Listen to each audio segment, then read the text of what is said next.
नमस्कार दोस्तों, स्वागत है आप सभी का हमारे इस यूट्यूब चैनल श्री क्लासेज में। दोस्तों, आज की इस वीडियो में हम आपके लिए लेके आए राजस्थान में सभ्यता से संबंधित कुछ महत्वपूर्ण प्रश्न। तो दोस्तों, हम आपको बता दें कि इस टॉपिक पर हमने पहले एक और वीडियो अपलोड कर रखी है जहां पर महत्वपूर्ण प्रश्नों पर हमने चर्चा करी थी। तो इस वीडियो को देखने के बाद उस वीडियो को भी जरूर से देख लेना। तो चलिए आज की क्लास शुरू करते हैं।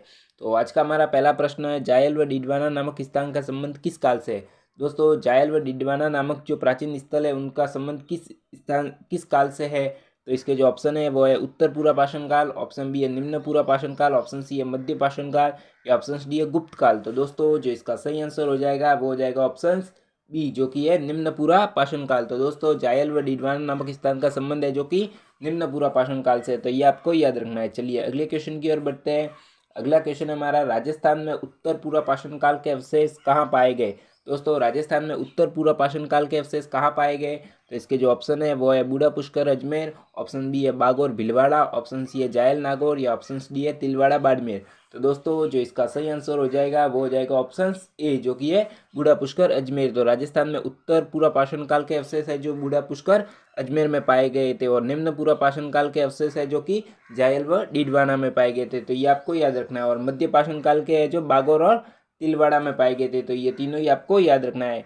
तो चलिए अगले क्वेश्चन की ओर बढ़ते हैं। अगला क्वेश्चन है हमारा, आहार सभ्यता का उत्खनन सर्वप्रथम किसने किया। दोस्तों, जो आहार सभ्यता है उसका उत्खनन सर्वप्रथम किसने किया।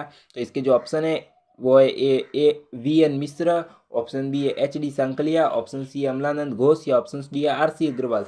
तो दोस्तों, जो इसका सही आंसर हो जाएगा वो हो जाएगा ऑप्शन डी, जो कि है आर सी अग्रवाल। तो आहार सभ्यता का सर्वप्रथम उत्खनन कार्य जो कि आर सी अग्रवाल ने किया था। दोस्तों, हम आपको बता दें कि वी एन मिश्रा और एच डी सांकलिया ने भी है जो आहार सभ्यता का उत्खनन कार्य किया था, लेकिन जो सर्वप्रथम है उत्खनन कार्य वो है जो कि आर सी अग्रवाल ने किया था। तो ये आपको बातें याद रखनी है। चलिए अगले क्वेश्चन की ओर बढ़ते हैं। अगला क्वेश्चन है हमारा, बालाथल सभ्यता किस जिले में स्थित है। दोस्तों, बालाथल सभ्यता है वह किस जिले में स्थित है। तो इसके जो ऑप्शन है वो है जोधपुर, ऑप्शन बी है जयपुर, ऑप्शन सी है उदयपुर या ऑप्शन डी है बीकानेर। तो दोस्तों, जो इसका सही आंसर हो जाएगा वो हो जाएगा ऑप्शन सी, जो कि है उदयपुर। तो बालाथल सभ्यता जो कि है दोस्तों उदयपुर में स्थित है। तो आपको याद रखना है। चलिए अगले क्वेश्चन की ओर बढ़ते हैं। अगला क्वेश्चन हमारा, रंगमहल सभ्यता किस नदी के समीप स्थित है। दोस्तों, जो रंगमहल सभ्यता है वह किस नदी के समीप स्थित है। तो इसके जो ऑप्शन है वो है घग्गर नदी, ऑप्शन बी है कांतली नदी, ऑप्शन सी है बनास नदी या ऑप्शन डी है बेड़च नदी।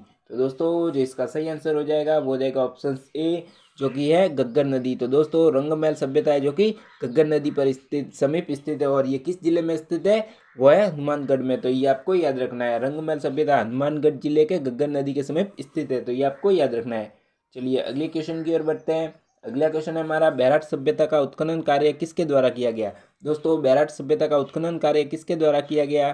तो इसके जो ऑप्शन है वो है अमलानंद घोष, ऑप्शन बी है R C Agarwal, option C है दयाराम साहनी या ऑप्शन डी है बीबी लाल। तो दोस्तों, जो इसका सही आंसर हो जाएगा वो हो जाएगा ऑप्शन सी, जो कि है दयाराम साहनी। तो बैराट सभ्यता का उत्खनन कार्य है जो कि दयाराम साहनी के नेतृत्व में किया गया था। तो ये आपको याद रखना है। चलिए अगले क्वेश्चन की ओर बढ़ते हैं। अगला क्वेश्चन है हमारा, किस सभ्यता को बनास संस्कृति भी कहा जाता है। दोस्तों, किस सभ्यता का उपनाम है जो कि बनास संस्कृति भी है।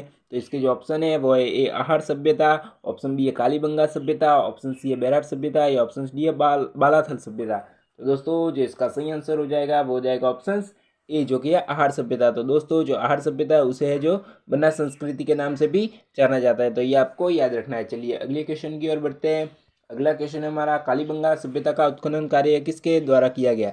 दोस्तों, कालीबंगा सभ्यता का उत्खनन कार्य किसके द्वारा किया गया। तो इसके जो ऑप्शन है वो है ए बीबी लाल, ऑप्शन बी है बी के थापर, ऑप्शन सी है ए व बी दोनों या ऑप्शन डी इनमें से कोई नहीं। तो दोस्तों, जो इसका सही आंसर हो जाएगा वो हो जाएगा ऑप्शन सी, जो कि है ए व बी दोनों। तो कालीबंगा सभ्यता का उत्खनन कार्य है जो कि बीबी लाल तथा बी के थापर दोनों के द्वारा किया गया था। तो ये आपको याद रखना है। चलिए अगले क्वेश्चन की ओर बढ़ते हैं।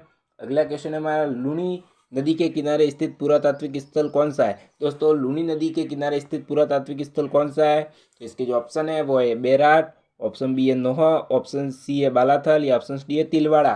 तो दोस्तों, जो इसका सही आंसर हो जाएगा वो हो जाएगा ऑप्शन डी, जो कि है तिलवाड़ा। तो लूनी नदी के किनारे स्थित पुरातात्विक स्थल कौन सा है, तिलवाड़ा, जो कि बाड़मेर में। तो ये आपको याद रखना है। चलिए अगले क्वेश्चन की ओर बढ़ते हैं। दोस्तों, हमारा अगला क्वेश्चन है, भारत में ताम्रयुगीन संस्कृतियों की जननी किस पुरा स्थल को कहा जाता है। दोस्तों भारत में ताम्रयुगीन संस्कृतियों की जननी किस पूरा स्थल को कहा जाता है? तो इसके जो ऑप्शन है वो है गणेश्वर, ऑप्शन बी है अहाड़, ऑप्शन सी है बैराट या ऑप्शन डी है कालीबंगा। तो दोस्तों जो इसका सही आंसर हो जाएगा वो हो जाएगा ऑप्शन ए जो कि है गणेश्वर। तो दोस्तों भारत में प्राचीन ताम्रयुगीन संस्कृतियों की जननी है जो कि गणेश्वर को कहा जाता है। तो ये आपको याद रखना है। चलिए अगले क्वेश्चन की ओर बढ़ते हैं। अगला क्वेश्चन है हमारा, गणेश्वर का टीला किस जिले में स्थित है?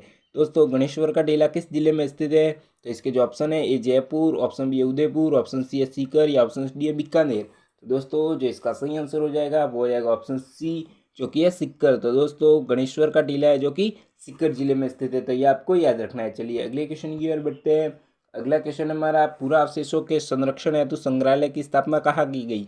दोस्तों पुरावशेष जो होते हैं उनके संरक्षण हेतु जो संग्रहालय की स्थापना कहाँ की गई है? तो इसके जो ऑप्शन है ए बागौर, ऑप्शन बी है बालाथल, ऑप्शन सी है गणेश्वर या ऑप्शन डी है कालीबंगा।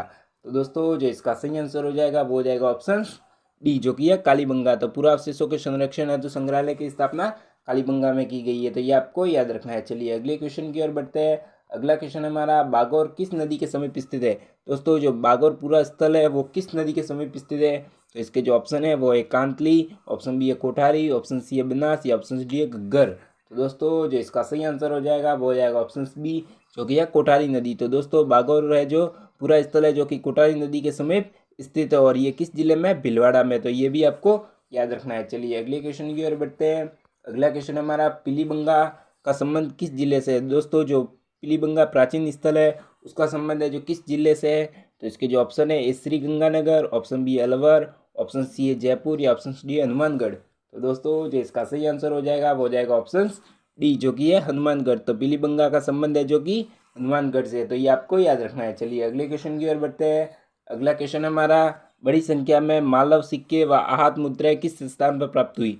दोस्तों बड़ी संख्या में जो मालव के सिक्के व आहत की मुद्रा किस स्थान पर प्राप्त हुई? तो इसके जो ऑप्शन है वो है नगर टोंक, ऑप्शन बी है नगरी चित्तौड़गढ़, ऑप्शन सी है जोधपुरा जयपुर या ऑप्शन डी है नोहा भरतपुर। तो दोस्तों जो इसका सही आंसर हो जाएगा वो हो जाएगा ऑप्शन ए जो कि है नगर टोंक। तो बड़ी संख्या में मालव सिक्के व आहत मुद्रा है जो कि नगर टोंक में प्राप्त हुए थे। तो ये आपको याद रखना है। तो दोस्तों उम्मीद करता हूँ कि आज की क्लास ये आपको पसंद आई होगी। पसंद आई है तो लाइक जरूर करना और इसी तरह टॉपिक वाइज महत्वपूर्ण प्रश्न इस चैनल पर आते रहेंगे। तो जब मिलते हैं अगली क्लास में, तब तक के लिए जय भारत, जय राजस्थान।